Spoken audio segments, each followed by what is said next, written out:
In explaining to the Corinthians what the resurrection is like, Paul uses an image even a child can understand.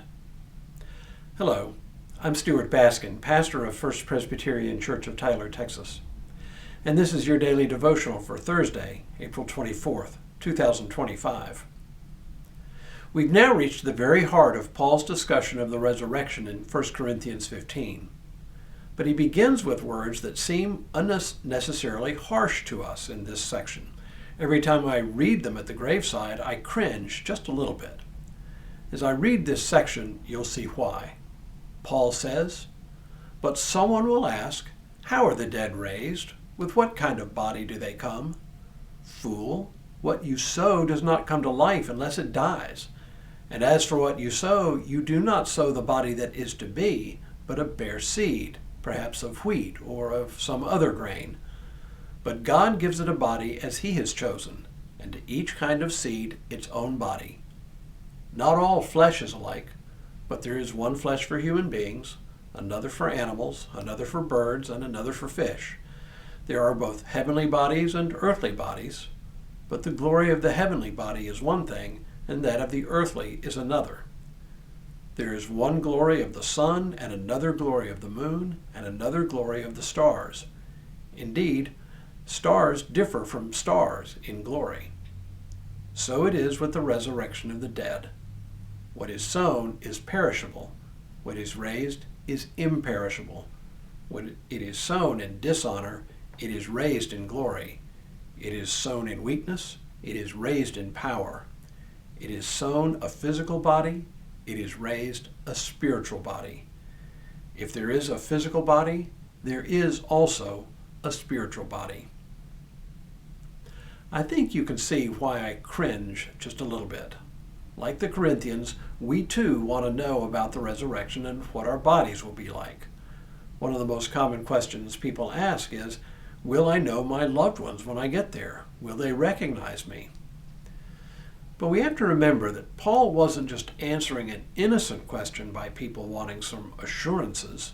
He was responding to a snarky, challenging question from people who thought that the idea of resurrection was silly and unsophisticated. That's why he responds with the harsh word, fool. It's not aimed at us and our desire for some sense of assurance about what the resurrection will be like. It's aimed at those snarky people. Still, Paul's answer, except for his charge of fool, gives us a really and truly pastoral answer. And in fact, it is one I refer to often, especially when I'm talking to little children about death. When I was a young seminarian, my paternal grandmother died. She had one great-grandchild at the time, my then 4-year-old nephew, Peyton. In the short time he had known my grandmother, they had developed a real affection for each other. So when she died, Peyton had lots of questions, since it was the first death he really ever was aware of. His biggest question was, where is Mammy now? Since this was a theological question, and since I was a seminarian, my sister naturally waited till I got back to Texas and assigned me the task of explaining it all to Peyton. The only way I could explain it so that he could understand it was to use Paul's image of the seed and the plant. And it did make sense to him, because he knew about seeds, he knew about plants, and he knew that when you plant a seed in the ground, it develops into a plant that doesn't look anything like the seed from which it sprouted.